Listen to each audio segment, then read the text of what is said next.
Between the lines of destiny and painful silences, a man seeks a fresh start in a small town.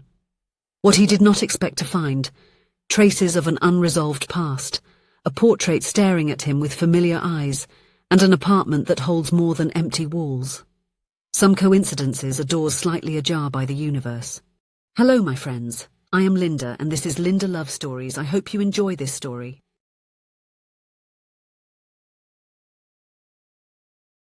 The morning sun lazily streamed through the office windows as Ethan Walker packed his belongings into cardboard boxes. After 7 years at the same architectural firm, he had finally mustered the courage to make a change. His boss had offered him a promotion, but Ethan declined with a weary smile. It wasn't money he was after. He was seeking peace. At 36, Ethan carried the weight of a life that seemed to have gradually crumbled on his shoulders. Tall, with always neatly trimmed brown hair and green eyes that rarely smiled, he was known for his meticulous dedication to projects. His colleagues used to joke that he treated every blueprint as if it were the last masterpiece of his life. "We're going to miss you around here, Walker," said Martin, his closest colleague, leaning against the door. "Are you sure you want to bury yourself in a smaller town?" Ethan nodded as he closed the last box. "I need to breathe, Martin. There's too much noise here." The noise he mentioned was not just from the busy streets or the phones ringing incessantly. It was the constant sound of memories, of the same restaurants where he had dined with Sophie, the same corners where they had strolled hand in hand in the early years of marriage. It was the painful echo of the absence of Noah, his younger brother, whose infectious laughter had been silenced by a motorcycle accident 5 years ago. Ethan had met Sophie at a contemporary art exhibition. He was there only because of Noah's insistence, who loved any form of artistic expression. Sophie was presenting her canvases, urban landscapes seen through windows, always with a unique perspective that seemed to capture more than just the image, but also the feeling of the place. Ethan remembered perfectly how intrigued he was by the way she painted light, always coming through the cracks, illuminating unexpected corners. Sophie Walker, at the time still Sophie Clark, had almond brown eyes that seemed to shine with their own light. Her dark, wavy hair was often tied up any which way, often with a pencil or brush while she worked. She was a woman of big gestures and easy laughter, the exact opposite of Ethan's restraint. For 2 years they were happy. She painted while he designed projects at the table next to her. They talked about dreams, travelled to historic towns where Sophie was enchanted by the architecture and Ethan by the colours she saw. Noah was a constant presence, the catalyst for laughter and impromptu adventures, the perfect trio. Then came the accident, and with it, Ethan's silence. It was a silence that grew like a wall. Ethan immersed himself in work, as if each project could fill the void left by his brother, as if by designing perfect homes for other families he could fix his own. He started coming home late, talking less, touching Sophie less and less. "Ethan, I need you to be here. Really here," Sophie pleaded one night, tears streaming down her face as he reviewed a project with distant eyes. "I'm here, Sophie. Working. What more do you want?" he replied, not taking his eyes off the papers. "I want you to see me. I want you to hear me. I want to walk beside you, not behind you, chasing your shadow." But Ethan no longer knew how to do that. He measured his worth by completed projects, satisfied clients, the salary increasing each year. And in the process, the marriage unravelled like a poorly constructed building. 2 years after Noah's death came the divorce. And now, 3 years after the separation, Ethan was finally making a decision. To move. To start over in a smaller town, where life was slower and maybe, just maybe, he could learn to breathe again. The small town had the charm of those places that seem frozen in a gentler era. Tree-lined streets, squares with wooden benches, bakeries where bread was made fresh, with the smell wafting through the sidewalks on chilly mornings. Ethan arrived on a Wednesday in autumn, as golden leaves danced with the breeze. The apartment he rented was in an old building with only 3 floors, featuring generous balconies adorned with flower boxes. The landlord, Mr. Harris, was a 72-year-old gentleman with slightly trembling hands and keen blue eyes that seemed to see beyond appearances. "Welcome, Mr. Walker," greeted Mr. Harris as he slowly climbed the stairs. "You'll like it here. The building has history, you know. Each apartment holds its own stories." Ethan smiled politely, more interested in the practical features of the property than in its supposed history. He carried only 2 suitcases. He had left most of the furniture with Sophie and sent his books and personal items by mail. He really wanted to start from scratch. "Here we are," Mr. Harris said, opening the apartment door. "Hope it meets your approval." Light generously entered through the large windows, illuminating the old but well-preserved wooden floors. The living room was spacious, connected to a small kitchen with light wood cabinets. A hallway led to what Ethan assumed was the bedroom and the bathroom. "It's perfect," said Ethan, feeling an unexpected relief. The place had something welcoming, a sense of peace he hadn't felt in a long time. "I'll show you the rest," offered Mr. Harris, walking down the hall. "Here we have the master bedroom with access to the side balcony. The bathroom is there. And this—" he stopped in front of a closed door. "This is an extra room. It can be an office or a guest room." Mr. Harris hesitated for a moment, his hand on the doorknob. "This room has been closed for a while," he explained with an enigmatic expression. "The former tenant— well, it's a long story. If you want, I can open it." Ethan nodded, curious. The landlord took a key from his pocket and inserted it into the lock. The door opened with a slight creak, revealing a room lit by a tall window. And it was then that Ethan's heart stopped. On the wall opposite the door, perfectly illuminated by a beam of afternoon light, was a portrait of Sophie. It wasn't a vague or casual likeness. It was her, in every detail he knew so well. The slight smile at the corners of her lips, the one that appeared before she laughed openly. The delicate curve of her neck as she pinned up her hair with a pencil. Her eyes that seemed to capture and reflect all the light in the room. At the bottom corner of the canvas, a simple signature, S.W., and a date from 3 years ago, just a few months after the divorce. "You—" Ethan's voice came out strangled. "Do you know who painted this?" Mr. Harris watched him intently, as if assessing his reaction. "It came from an artist who lived here for a while," he replied calmly. "Her name was Sophie. She left suddenly. She only left this." Ethan approached the painting as one would approach something sacred. He touched the simple frame with his fingertips, a gesture that seemed like a silent apology. "Was it a self-portrait?" he asked, knowing the answer. "Yes," Mr. Harris confirmed. "She had talent, said it was important to leave something of herself in this place. Never explained why."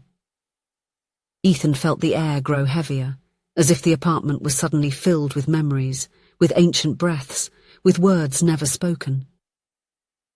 "I'll let you settle in," Mr. Harris said, heading for the door. "If you need anything, I live on the ground floor." When the landlord left, Ethan remained still, staring at the portrait. Sophie had lived there, in that very apartment that he, by some inexplicable coincidence, had chosen to start his life over. The following days were about organising and adapting. Ethan did what he always did when he needed to deal with complex emotions. He turned them into physical work. He sanded the wood on the porch, worn out by time, and planted basil in the planters. He organised his books by height on the shelves he had bought, cleaned every corner of the apartment until everything shone. But always, at the end of the day, he returned to that room. He sat on the floor and observed Sophie's portrait on the wall. Sometimes he remained silent, other times he spoke softly as if she could hear. "I dreamed of Noah yesterday," he shared on one of those nights. "He was laughing in that way of his, you know? As if he knew some joke that no one else did." The portrait just smiled its frozen smile, but Ethan felt a strange comfort in those monologues. It was as if he was finally processing everything he had kept locked away for years. He remembered the last serious conversation he had with Sophie before the divorce. She had looked at him with tearful but determined eyes. "I don't want to beat you, Ethan. I want to walk alongside you, but you built a labyrinth and got lost inside it, and you won't let me in to find you." At the time his pride had spoken louder. He had replied something about her not understanding the pressure he felt, about how he needed to prove his worth, about how she should be more patient. What a fool he had been. On a Thursday with a particularly clear sky, Ethan was adjusting the portrait frame, which had become slightly crooked, when he noticed something strange. There was a thin envelope taped to the back of the canvas. Curious, he carefully removed it. Inside he found a handwritten note. "If you've made it this far, I hope you treat this house with kindness. Where I stepped, there were good and bad things, but this room saw the most honest part of me. If you ever love someone, leave this window open." There was no signature, but Ethan would recognize that handwriting among thousands. It was Sophie's, the slightly slanted S and the dots on the I, always a little off to the right. She had really lived there, in the same space he now occupied. With a racing heart, Ethan descended the stairs and knocked on Mr. Harris's door. The landlord greeted him with a cup of tea in hand, as if he had been expecting him. "Did she live here after the divorce?" Ethan asked bluntly. Mr. Harris nodded, inviting him in.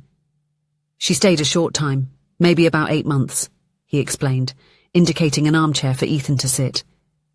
"She painted early in the morning. You could hear the brushes tapping on the water glass. She always left wearing an apron full of stains. She spoke softly, smiled more to others than to herself. And why did she leave? One day she simply said she needed a different silence. She left the painting, paid the last rent and departed. I understood that she needed to move on." Ethan hesitated before the next question. "Did you know who I was when you rented me the apartment?" Mr. Harris smiled unhurriedly, his eyes shining with a calm wisdom. "Sometimes we recognize surnames, and sometimes we recognize stories." "And which story did you recognize?" "The story of two people who lost the way back to each other." That night, alone in front of Sophie's portrait, Ethan didn't run from his emotions as he used to. He sat on the floor, his back against the cold wall, and let everything reach him. Noah's laughter, Sophie's voice, the solitude of the empty house he had shared with her, the weight of lost time.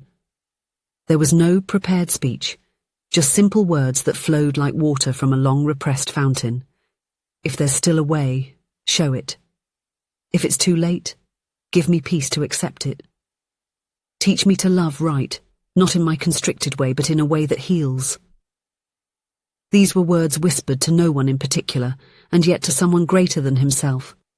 Simple words like those we say when there's no one left to deceive. Ethan fell asleep right there on the floor of that room, while the dawn passed over him like a gentle river. The next morning, Ethan was awakened by knocks at the door. It was Mr. Harris holding a slightly crumpled flyer. "Good morning," greeted the landlord. "There's a small gallery at the corner of the main square. Today it opens an exhibition of local artists. I thought you might want to see the colours of the city." Ethan took the flyer, intrigued. He wasn't expecting anything particular, but something in the way Mr. Harris looked at him suggested there was more to the invitation than it seemed. The gallery was in an old restored building, with tall windows and wooden floors that creaked slightly underfoot. It smelled of fresh varnish and freshly brewed coffee. The white walls displayed various works, urban landscapes capturing the play of nighttime lights, portraits of aged hands telling silent stories, a sea painted so vividly it seemed to breathe. And then, at the end of the main hallway, Ethan saw her, not in a painting, but in person, Sophie. Her hair was tied in an improvised bun, a few strands escaping and framing her face as she animatedly conversed with a woman who seemed to be the curator of the exhibition. The world around Ethan fell silent, as if someone had turned down the volume on everything. He felt his heart race, his hands sweat. It was then that Sophie noticed him. Her eyes widened in surprise, then softened with a recognition mixed with an old caution. "Hi, Ethan," she said simply as he approached. "Hi, Sophie," he replied, his voice steadier than he expected. They stood face to face like intimate strangers, people who knew each other's deepest secrets, but had become strangers due to time and distance. "I found your note," he said, lowering his voice, "and the portrait. I lived in your closed room without knowing it was a place we shared in time." Sophie lightly bit her lower lip, an old gesture that Ethan knew well, a sign that she was organizing her thoughts. "I thought that portrait needed to stay," she explained. "It was like leaving a part of me in that place that helped me find myself again. I didn't know it would serve for that." "I didn't either," Ethan laughed without humor. "Sophie, I have no right to ask for anything. I just wanted to say that I'm sorry for everything I twisted, for everything I kept silent about. I lost Noah and tried to build castles in place of grief, and in the process, I lost you too." Sophie took a deep breath, her eyes shining with restrained emotion. "I made mistakes too, Ethan. I wanted you to be my shelter and my mirror at the same time. No one can handle that. And even so," he added, "I loved you in my own twisted way." The curator approached discreetly, gently interrupting the moment. "Sophie, the last painting is going to the main room. The client wants to see the artist signing it." Sophie nodded in acknowledgement, but her eyes remained fixed on Ethan, as if she were making an important decision. "Could you drop by the apartment after the opening?" she asked. "Just to open a window together." Ethan smiled, feeling lighter than he had allowed himself to feel for a long time. "I can." The real climax of that story did not happen in grand declarations or dramatic gestures. It was something simple, almost ritualistic. That night, in the portrait room, they opened the window together that had remained closed. The gentle spring breeze came in, bringing with it the aroma of basil from the balcony and the distant notes of music that someone was playing in the square. "I spoke a few words yesterday," Ethan confided as they watched the stars begin to appear in the sky. "Simple, unceremonious. I asked to learn to love in a way that heals, not in a way that constricts." Sophie rested her forehead against his in a gesture of renewed intimacy. "Sometimes the answer comes in details," she said softly. "Like an apartment that connects two people who have lost each other." That was when they heard a knock on the door. It was Mr. Harris, holding a small antique package wrapped in brown paper and tied with string. "For you," he said simply, handing over the package without further explanation. Inside, they found a rusty key and a meticulously hand-drawn floor plan of the apartment. On the back of the time-yellowed paper there was a note that made Ethan catch his breath. "Renovation project. Open balcony. Space for an easel. Small table for coffee for two." The handwriting was unmistakable. It was Noah's, Ethan's brother, who years before his death had sketched that place as a breathing house. Ethan never knew his brother drew floor plans as a hobby. Mr. Harris later explained that he found the papers in a donation box after a community bazaar, kept them without knowing exactly whose they were, and upon seeing the surname Walker on Ethan's contract, began to suspect there was a connection. It wasn't a coincidence, Ethan thought.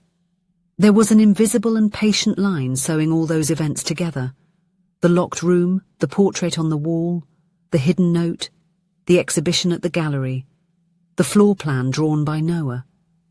They were doors opening at the right time, as if invisible hands were arranging what they alone could never manage to align properly.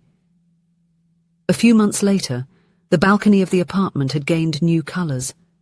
There was an easel by the ever-open window, 2 comfortable chairs and a small table where they shared coffee on calm mornings. Sophie painted with natural light pouring in generously.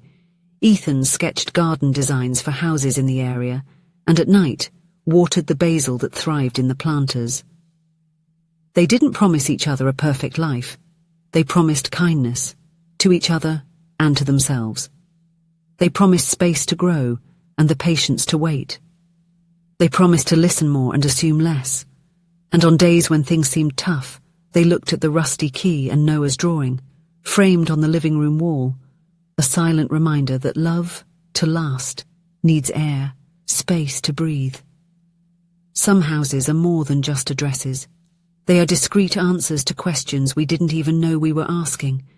And sometimes, all we need to do is open the window and let the wind of life in, bringing with it the possibilities that have always been there, just waiting for the right moment. If you enjoyed the story, please leave a comment with a rating from 1 to 5 to show how much you liked it. Also, watch the video that is now appearing on your screen. See you soon.